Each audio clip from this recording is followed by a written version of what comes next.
फिर से आप सभी का स्वागत है रॉयल कैरियर ऑनलाइन क्लासेस में। आज हम लोग इस क्लास में क्लास 10 के साइंस के काफ़ी महत्वपूर्ण प्रश्नों को देखेंगे, काफ़ी चुनिंदा प्रश्नों को देखेंगे। तो सब स्टूडेंट तैयार हो जाएं जल्दी से, और सेशन में जल्दी से सब लोग आ जाएं और दोस्तों के साथ शेयर भी कर देंगे जो दोस्त अब तक क्लास में नहीं आ पाए होंगे। तो जैसा कि आपको पता होगा कि यहाँ पे हम लोग अभी ऑब्जेक्टिव क्वेश्चन का महासंग्राम कर रहे हैं। हमेशा 40 प्रश्नों को देख रहे हैं यहाँ पे। तो आज भी हम लोग 40 प्रश्न को देखेंगे, लेकिन यहाँ पे साइंस के प्रश्न होंगे। किसके? साइंस के क्वेश्चन होंगे, जो कि काफ़ी महत्वपूर्ण क्वेश्चन है। तो जल्दी से सब स्टूडेंट क्लास को लाइक कर देंगे, और जो नए होंगे चैनल को सब्सक्राइब जरूर कर लेंगे, ताकि हर एक क्लास का नोटिफिकेशन आपको ही मिलता रहेगा। तो चलिए बिना समय गवाए हुए हम लोग पहला क्वेश्चन को देख लेते हैं। चलिए, तो यहाँ पे एक चीज़ और आपको बता दें कि देख सकते हैं यहाँ पे दिया गया है साइंस का ये आपका पहला सेट है ना। सोशल साइंस का 2 सेट हम लोग कर चुके हैं। तो फर्स्ट क्वेश्चन को देखते हैं। फर्स्ट क्वेश्चन में कहा गया, जिन स्टूडेंटों को आंसर पता हो जल्दी जल्दी मेरे साथ आंसर बताते चलेंगे। कहा गया, दंत विशेषज्ञ किस प्रकार के का उपयोग मरीजों के दांतों को बड़ा प्रतिबिंब करने के लिए करता है। ठीक है, यानी कि दंत विशेषज्ञ जो है किस दर्पण का उपयोग करता है दांतों का बड़ा प्रतिबिंब करने के लिए। 4 विकल्प यहाँ मौजूद है। इसका जो सही आंसर होगा वो हो जाएगा आपका ऑप्शन नंबर, क्या होगा आपका ऑप्शन नंबर हो जाएगा आपका ए, है ना, सॉरी ऑप्शन नंबर बी, अवतल दर्पण। किसका? अवतल दर्पण का उपयोग करता है, यानी कि विकल्प नंबर होगा आपका बी। चलिए अगला प्रश्न नंबर देखेंगे वो 2। दूसरा प्रश्न को देखते हैं। दूसरा प्रश्न भी आपके सामने है क्लियर। दूसरा प्रश्न बोला क्या, कौन सा लेंस अपसारी लेंस भी कहलाता है, यानी कि किस लेंस को हम लोग अपसारी लेंस कहते हैं। 4 विकल्प यहाँ भी मौजूद हैं। अवतल लेंस है, उत्तल लेंस है, अवतल एवं उत्तल दोनों है, इनमें से कोई नहीं। इसका सही जवाब क्या होगा? जल्दी से सब स्टूडेंट बताएंगे आंसर। चलिए बहुत अच्छा, इसका आंसर होगा उत्तल लेंस। उत्तल लेंस को अपसारी लेंस भी कहते हैं और अवतल को अभिसारी लेंस कहते हैं। ठीक है, चलिए अब हम लोग तीसरा प्रश्न देखेंगे। तीसरा प्रश्न भी होगा आपके सामने। चलिए आ गया ये तीसरा नंबर प्रश्न में कहता है आपका, पुतली के साइज को कौन नियंत्रित करता है। आपको पता होगा कि पुतली जो है ना, वो उसका साइज बढ़ता और घटता। जब हम लोग अंधेरे कमरे में आते हैं तो वो बढ़ जाता है, जब धूप में जाते हैं तो क्या होता है, वो सिकुड़ जाता है। तो ये बढ़ना घटना जो कौन नियंत्रित करता है उसको है। 4 विकल्प यहाँ पे है। पहला आपका पछमावी, दूसरा गया आपका परितारिका, तीसरा आपका नेत्र लेंस, चौथा आपका रेटिना। इसका जो सही जवाब होगा, चलिए ठीक है, विकल्प नंबर फर्स्ट, पछमावी पेशियां। क्या आपका? पछमावी पेशियां, ये जो है आपका या इसको हम लोग सिलियरी मांसपेशियां भी कहते हैं, है ना, सिलियरी मांसपेशियां। इसी के कारण जो है आंख की फोकस दूरी बढ़ती और घटती है, यानी कि पुतली का आकार बढ़ता और घटता। चलिए हम लोग अगला प्रश्न देखते हैं। प्रश्न नंबर है वो आपका 4। चलिए 4 नंबर प्रश्न भी आपके सामने है क्लियर। कहा गया 4 नंबर प्रश्न में, किसी दृष्टिदोष को अवतल और उत्तल दोनों लेंसों से द्विफोक्सी लेंस द्वारा प्रकाशित करते हैं, यानी कि चारों में से किस दोष को दूर करने के लिए अवतल लेंस और उत्तल लेंस दोनों को मिला के जो लेंस बनता है द्विफोकल लेंस, उसका उपयोग करते हैं। 4 विकल्प यहाँ दिए गए, निकट दृष्टि दोष है, दीर्घ दृष्टि दोष है, जरा दृष्टि दोष है और मोतियाबिंद है। तो ध्यान देंगे, इसका जो सही जवाब होगा वो होगा आपका जरा दृष्टि दोष। जरा दृष्टि एक होता है निकट दृष्टि, दीर्घ को दूर दृष्टि कहते हैं, जरा दृष्टि दोष जिसमें कभी नजदीक का दिखाई पड़ता है, कभी दूर का नहीं, कभी दूर का दिखाई पड़ता है, कभी नजदीक का नहीं। इसमें हम लोग अवतल और उत्तल दोनों यूज करते हैं। किसमें? जरा दृष्टि दोष में। चलिए अगला प्रश्न नंबर 5 है ना, क्वेश्चन नंबर 5 देखेंगे। बोला कि आपका क्वेश्चन नंबर 5 में, एक प्रयोग में अवतल दर्पण द्वारा किसी वस्तु का प्रतिबिंब एक पर्दे पर प्राप्त किया जाता है। किस पे? एक पर्दे पर प्राप्त किया जाता है। दर्पण की फोकस दूरी को निर्धारित करने के लिए प्रयोगकर्ता को मापने की जरूरत है। प्रयोगकर्ता जो है, जो प्रयोग कर रहा है, वो किसको मापेगा? फर्स्ट ऑप्शन में कहता है दर्पण तथा पर्दा के बीच की दूरी। दूसरा बोला गया दर्पण तथा बिंब के बीच की दूरी। इसका सही जवाब क्या होगा? तो ये प्रयोगकर्ता बाद में क्या नापेगा? वो नापेगा आपका दर्पण तथा बिंब, यानी कि दर्पण तथा वस्तु के बीच की दूरी। बिंब मतलब वस्तु। ये सबसे पहले हम ये नापेंगे कि दर्पण से वस्तु की दूरी कितनी है, कहाँ पे है। जहां पे पता चल जाएगा उसके हिसाब से हम बता सकते हैं कि इसका प्रतिबिंब कैसा बनेगा, कहाँ पे बनेगा। चलिए अगला प्रश्न नंबर रहेगा वो आपका 6 नंबर, है ना, 6 नंबर प्रश्न रहेगा। चलिए यहाँ पे देखते हैं हम लोग 6ठा नंबर क्वेश्चन को। बोला कि आपका शब्दकोश के छोटे अक्षरों को पढ़ने के लिए किस लेंस का उपयोग करना पसंद करेंगे, है ना, पसंद करेंगे। बहुत ही वीवीआई क्वेश्चन है ये, बहुत वीवीआई प्रश्न है, देख सकते हैं। पसंद करना होगा किसका, तो सॉरी 1 मिनट, अब आंसर बता देंगे इसका सही जवाब। तो इसका जो सही आंसर होगा वो क्या होगा आपका, चलिए 50 सेंटीमीटर फोकस दूरी के उत्तर लेंस का, किसका, option number A, option number जो फर्स्ट दिख रहा है 50 सेंटीमीटर फोकस दूरी के उत्तर लेंस का उपयोग करेंगे। इसको रख लीजिएगा, इसको पढ़ लीजिएगा, चूंकि एग्जाम में जरूर रहेगा क्वेश्चन। वैसे यहाँ पे जो भी क्वेश्चन आपको बता रहे हैं सब क्वेश्चन काफी महत्वपूर्ण है, चुनिंदा क्वेश्चन है, आपको पूरा 100% आपको आना चाहिए। चलिए अगला प्रश्न देख लेते हैं हम लोग। प्रश्न नंबर रहेगा वो आपका 7 नंबर प्रश्न भी आपके सामने है, क्लियर। कहा गया निम्नलिखित में कौन विद्युत विभवांतर का ऐसा, देखिए विभवांतर का एसआई मात्रक बतानी है। 4 यहाँ पे विकल्प है, वोल्ट है, ओम है, वोल्ट प्रति कुलाम है और एम्पियर है। इसका जो राइट आंसर यानी कि सही उत्तर जो होगा वो होगा आपका वोल्ट। का होगा वोल्ट। ओम किसका ऐसा मात्रक होता है, तो ये होता है आपका प्रतिरोध का, और एम्पियर किसका ऐसा मात्रक होता है, तो ये आता है आपका विद्युत धारा का। चलिए ठीक है इतना। चलिए अगला प्रश्न देख लेते हैं हम लोग। प्रश्न नंबर रहेगा वो आपका 8 नंबर, है ना, 8 नंबर क्वेश्चन में कहता है आपका लघु पथन यानी कि शॉर्ट सर्किट के समय परिपथ में विद्युत धारा का मान क्या होता है, यानी कि विद्युत धारा के मान पे कैसा असर पड़ता है, कब, जब शॉर्ट सर्किट होती है तो बहुत कम हो जाता है विद्युत धारा का मान, या परिवर्तित नहीं होता, जैसा रहता वैसे ही होता, या बहुत अधिक बढ़ जाता है, या निरंतर परिवर्तित होता रहता है, कभी कम कभी बेस। तो इसका जो सही जवाब होगा, सही उत्तर जो होगा वो होगा आपका विकल्प नंबर सी, विकल्प नंबर सी, जो कि बहुत सारे स्टूडेंटों का आंसर भी आ रहा, बहुत अधिक बढ़ जाता है। जब शॉर्ट सर्किट होती है उसमें धारा का मान क्या होता है, बहुत अधिक का होता है, बढ़ जाता है ना, जिससे परिपथ में लगे जो भी उपकरण होते हैं सब जल जाते हैं। चलिए अगला प्रश्न देख लेते हैं। प्रश्न नंबर है वो 9 नंबर, 9वां क्वेश्चन को देखेंगे। बोला गया आपका पश्चिम की ओर प्रक्षेपित कोई धनावेश कण यानी कि अल्फा कण किसी चुंबकीय क्षेत्र द्वारा उत्तर की ओर विक्षेपित हो जाती है, चुंबकीय क्षेत्र की दिशा क्या होगी, किस ओर होगी ये बतानी है। 4 विकल्प यहाँ मौजूद हैं। इसका सही जवाब होगा वो होगा आपका ऑप्शन नंबर ए, दक्षिण की ओर। किस ओर, दक्षिण की ओर। ये विद्युत धारा का चुंबकीय प्रभाव एक्सरसाइज का ये क्वेश्चन है। चलिए हम लोग आगे देखते हैं अगला प्रश्न, जो कि रहेगा प्रश्न नंबर आपका 10। बोला गया तांबे के तार की एक आयताकार कुंडली, तांबे की तार की एक आयताकार कुंडली है, किसी चुंबकीय क्षेत्र में घूर्णन गति कर रही है। इस कुंडली में प्रेरित विद्युत धारा की दिशा में कितने परिभ्रमण के पश्चात परिवर्तित होता है, ठीक है। तो इसका जो सही जवाब होगा, बहुत ही आसान सा क्वेश्चन है, बता देंगे सब स्टूडेंट आंसर। थोड़ा सा आवाज में प्रॉब्लम लग रहा होगा आपको। चलिए ठीक है इतना। तो इसका जो सही जवाब होगा वो होगा आपका विकल्प नंबर डी, विकल्प नंबर डी, यानी कि 1/4, कितना, चौथाई आपका परिवर्तित हो जाता है। चलिए अगला प्रश्न देख लेते हैं हम लोग। प्रश्न नंबर रहेगा वो आपका यहाँ पे देखेंगे तो वो हो जाएगा आपका 11 नंबर प्रश्न। 11 नंबर प्रश्न भी आपके सामने होगा, क्लियर। 11 नंबर प्रश्न में बोला गया, उसको देख लेते हैं हम लोग। तो 11 नंबर प्रश्न में बोला गया किसी विद्युत धारावाही सीधी लंबी परिनालिका के भीतर चुंबकीय क्षेत्र होता है। किसी धारावाही जो सीधी लंबी परिनालिका होती है उसके अंदर विद्युतीय क्षेत्र का मान बताना है, वो कितना होता है। ऑप्शन दिए गए हैं, शून्य होता है, इसके सिरे की ओर जाने पर घट जाता है, या इसके सिरे की ओर जाने पर बढ़ जाता है, या सभी बिंदुओं पर समान होता है। इसका सही जवाब क्या होगा, इसके सिरे की ओर जाने पर बढ़ जाता है। चलिए अगला प्रश्न नंबर रहेगा वो आपका 12। थोड़ा सा तबीयत भी ठीक ठाक नहीं चल रही है अभी, फिर भी लेकिन आप लोग का एग्जाम है तो जहां तक हो सकेगा पूरा कोऑपरेट रहेगा मेरा। चलिए यहाँ पे हम लोग देख लेते हैं अगला प्रश्न। 12 नंबर प्रश्न भी क्लियर है आपके सामने।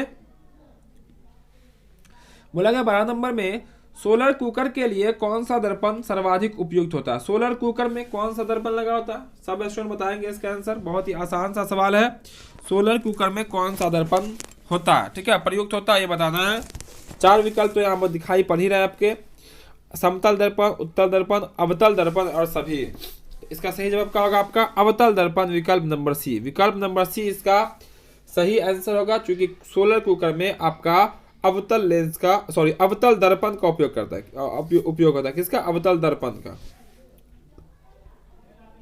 चलिए अगला प्रश्न देख लेते हैं हम लोग। प्रश्न नंबर आएगा वो आपका 13 नंबर प्रश्न में बोला गया चिपको आंदोलन का मुख्य उद्देश्य क्या? सुरक्षित करना। ठीक है, चिपको आंदोलन का मुख्य उद्देश्य जो है संरक्षित करना। क्या संरक्षित करना वो बतानी है? मिट्टी को, वृक्षों को, जल को, बिजली को। सही आंसर जल्दी से बताएंगे सब स्टूडेंट। 100% स्टूडेंट को आना चाहिए, चूंकि पर्यावरण जो आपका सेक्टर है वो आपको सब में पढ़ना है। फिजिक्स हो, केमिस्ट्री हो, बायोलॉजी हो या आपको ज्योग्राफी हो, सब में पढ़ना है थोड़ा थोड़ा पर्यावरण सेक्टर को। तो इसका सही जवाब होगा वृक्षों को। किसको? वृक्षों को। पर्यावरण किससे संबंधित है? तो वृक्षों की सुरक्षा से। चलिए अगला प्रश्न देखेंगे जो कि रहेगा प्रश्न नंबर आपका 14 नंबर प्रश्न, जो कि आपका केमिस्ट्री से दिखेगा। यहाँ से क्वेश्चन केमिस्ट्री का होगा। चलिए 14 नंबर क्वेश्चन में बोला गया आपका निम्नलिखित में किस विलयन का उपयोग दीवारों की सफेदी कराने में किया जाता है? दीवारों की सफेदी कराने में किसका उपयोग किया जाता है? 4 विकल्प यहाँ मौजूद है। इसका सही जवाब क्या होगा आपका? CaOH का हॉल ट्वाइस। क्या? CaOH का हॉल ट्वाइस, जिसको हम लोग चूना कहते हैं। CaOH का हॉल व्यंजक चूर्ण, है ना। चलिए अगला प्रश्न देख लेंगे। अगला प्रश्न क्या कहता है उसको देखते हैं हम लोग। प्रश्न नंबर 15 नंबर प्रश्न में कहा गया Na2SO4 और उसके बाद BaCl2 रिएक्शन कराया गया तो BaSO4 प्लस NaCl बना। ये कैसी अभिक्रिया है? बता देनी है कैसी अभिक्रिया है आपका। यहाँ पे दिए गए इसके लिए भी 4 विकल्प, संयोजन अभिक्रिया या वियोजन है या द्विविस्थापन है या इनमें से कोई नहीं। इसका आंसर क्या होगा? यह द्विविस्थापन अभिक्रिया है। कैसी अभिक्रिया? ये द्विविस्थापन अभिक्रिया।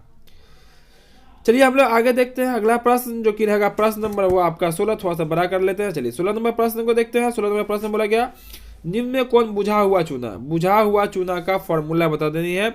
कौन आपका बुझा हुआ चूना है?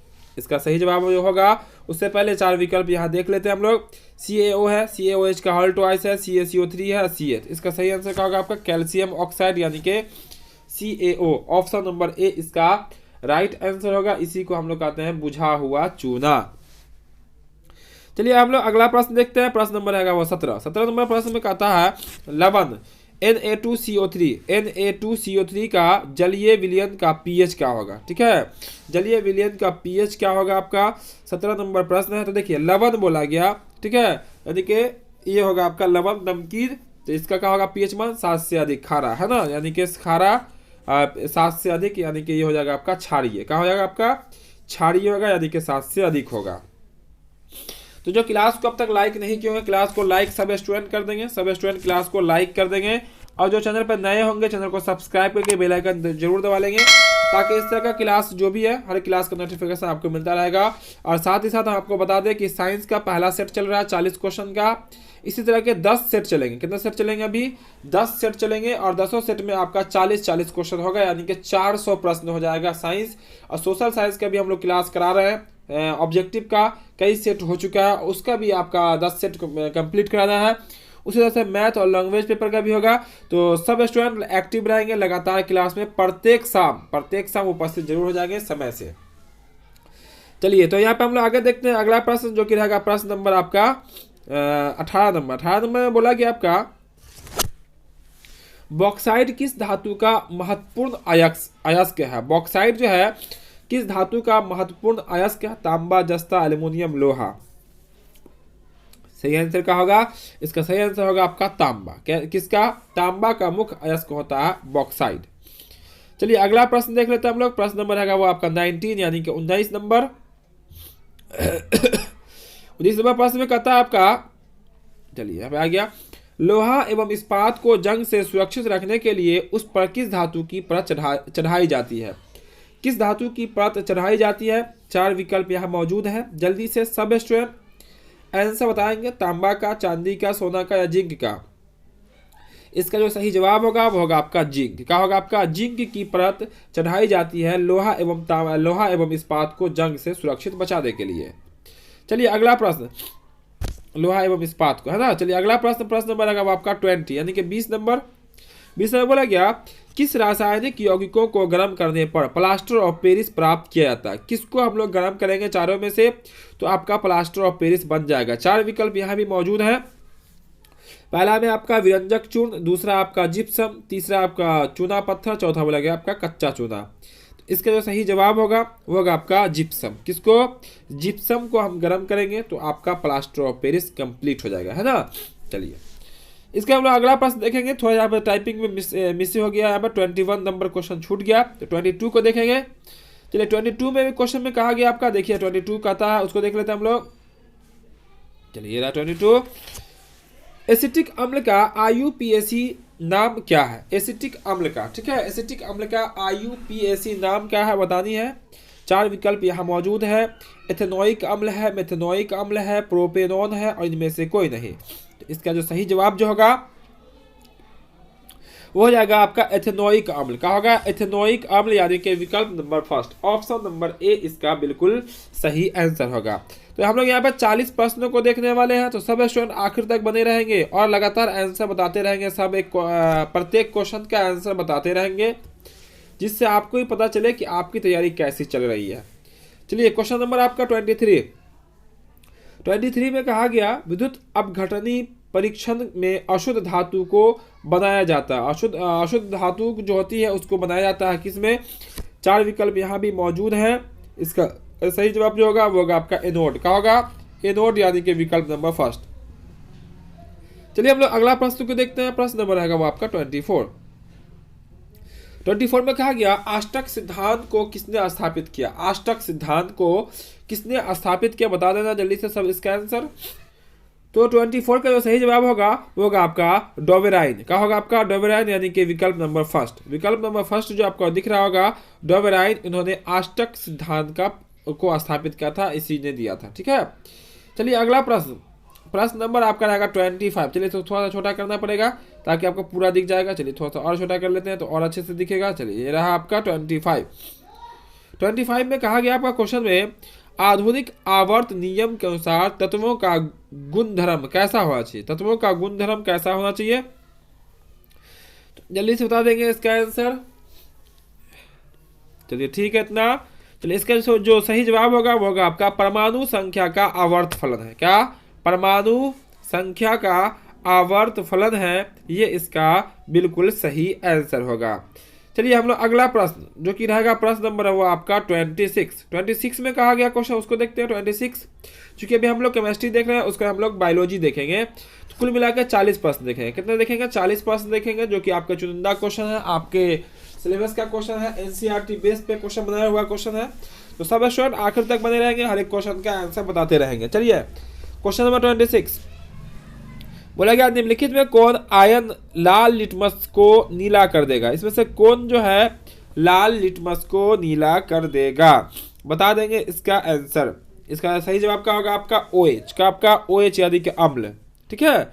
OH लग जाएगा, समझ लीजिए आपका अम्लीय है वो। चलिए अगला प्रश्न देख लेते हैं। प्रश्न नंबर आएगा वो आपका 27। चलिए आ गया यहाँ से बायो का क्वेश्चन, बायोलॉजी का क्वेश्चन आ गया, तो जल्दी जल्दी आंसर बताएंगे सभी के स्टूडेंट। बोलेगा पादप में जाइलम उत्तरदायी है। पादप में जाइलम जो है उत्तरदायी है किसके लिए? चार विकल्प यहाँ मौजूद है। बोला गया आपका जल का वहन, दूसरा बोला गया भोजन का वहन, तीसरा अमीनो अम्ल का वहन, चौथा ऑक्सीजन का वहन।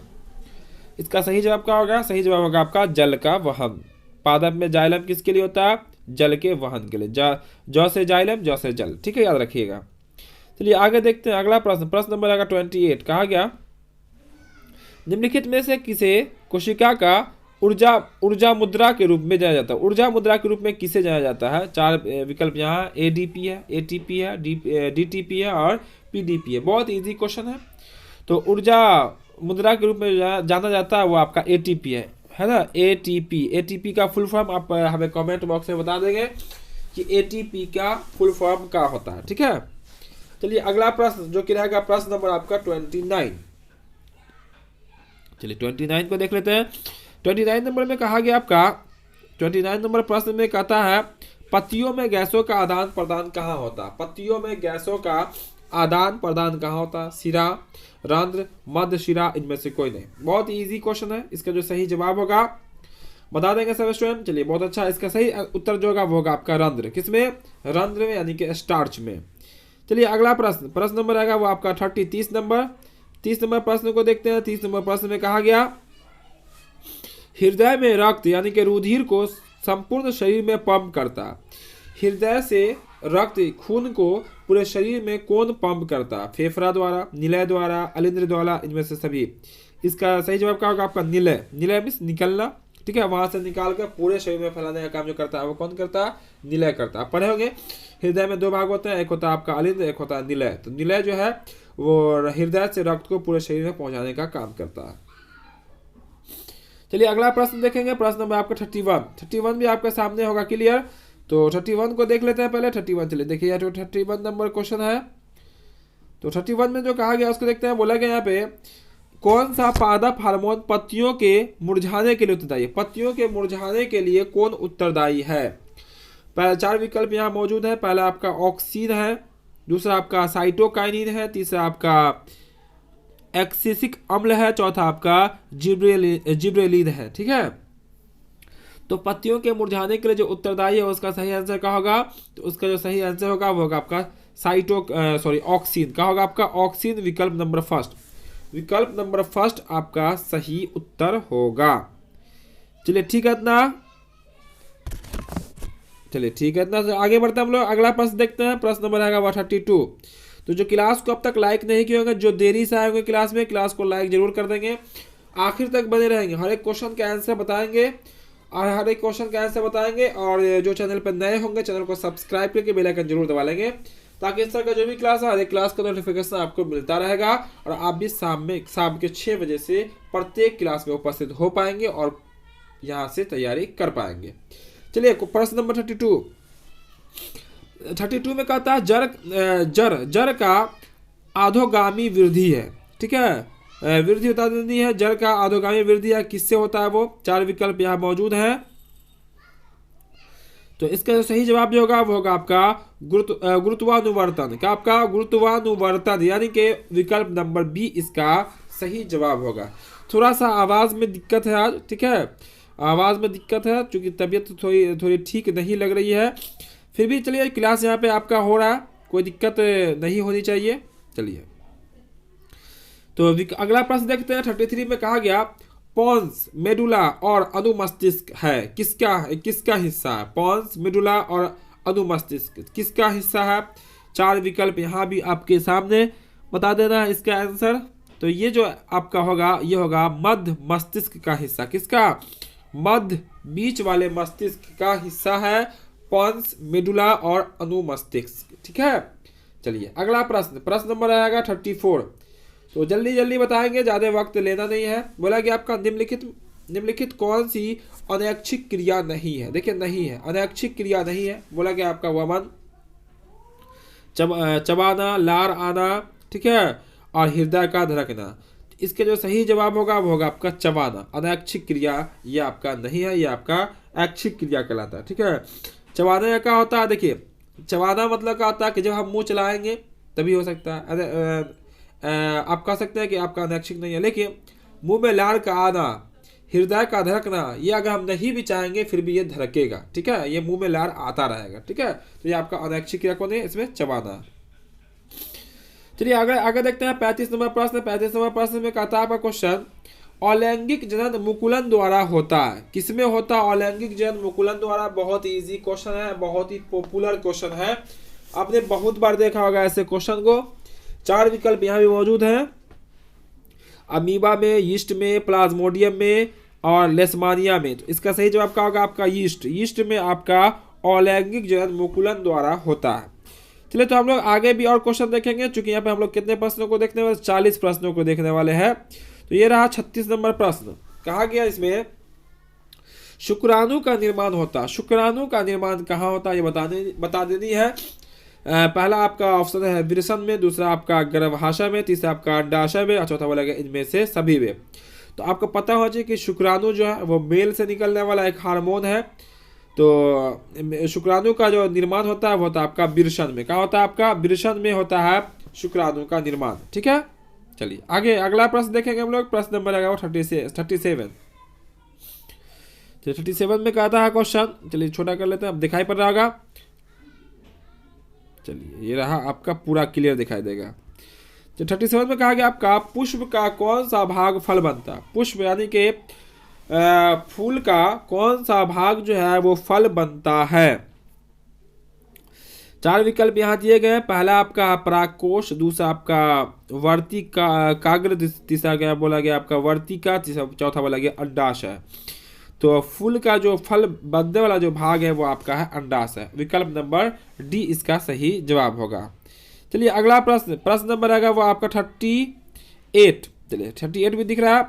38 में बोला गया लिंग गुणसूत्र का पूर्ण जोड़ा पाया जाता है। पूर्ण जोड़ा यानी कि बिल्कुल एक जैसा लिंग गुणसूत्र किसमें पाया जाता है, मेल में या फीमेल में। इसका सही विकल्प क्या होगा आपका स्त्री में। किसमें, स्त्री में। वो कौन कौन होता है, एक्स और एक्स होता है ना। अब पुरुषों में क्या होता है एक्स वाई। तो ये आपका देखिए तो जोड़ा तो है लेकिन एक जैसा है क्या, बिल्कुल नहीं है। एक एक्स है क्या आपका वाई है, लेकिन ये आपका एक जैसा है, यानी कि यही क्वेश्चन बोला गया था पूर्ण जोड़ा पाया जाता है। तो ये होगा आपका स्त्री में, ठीक है। चलिए अगला प्रश्न नंबर आएगा 39 में कहा गया, यहाँ पर देखिएगा 39 में क्वेश्चन में बोला गया मानव शरीर के किसी सामान्य कोशिका में गुणसूत्रों के कितने युग्म होते हैं। देखिए युग्म मिस होता है जोड़ा, युग्म मिस जोड़ा, कितने जोड़े होते हैं। तो यहाँ पर ध्यान से देखिएगा, बहुत सारे स्टूडेंट युग्म को अगर ध्यान से नहीं देखेंगे फटाक से आंसर कर लेंगे 46, जो कि यहाँ पे गलत हो जाएगा। यहाँ पे कितने युग्म होते हैं, तो इसका राइट आंसर क्या होगा आपका 23 युग्म, यानी कि 23 जोड़े होते हैं। कितने होते हैं, 23 जोड़े।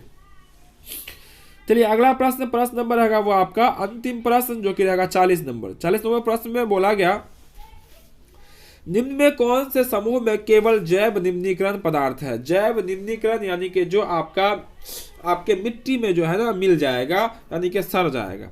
4 विकल्प यहाँ मौजूद है। इसका सही आंसर क्या होगा, वो होगा आपका केक, लकड़ी एवं घास।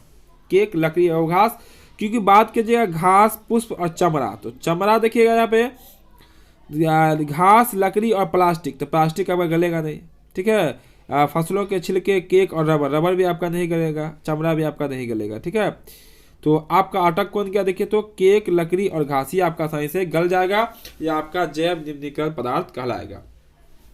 तो ये थे 40 महत्वपूर्ण प्रश्न जो कि साइंस के, और भी बहुत सारे सेट है तैयार। बस आप लोगों को तैयार होना है अगले क्लास के लिए, ताकि हम लोग अगले क्लास में जो सेट करेंगे उसमें भी आप बिल्कुल आसानी से 40 में 40 स्कोर यहाँ करेंगे, ठीक है।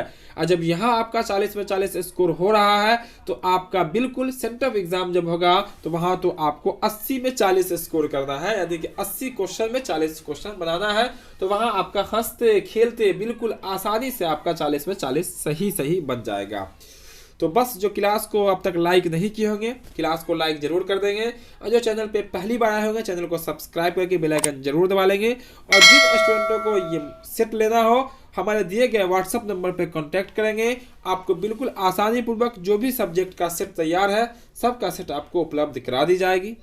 तो फिर मिलते हैं हम बहुत जल्द अगले क्लास में। जय हिंद।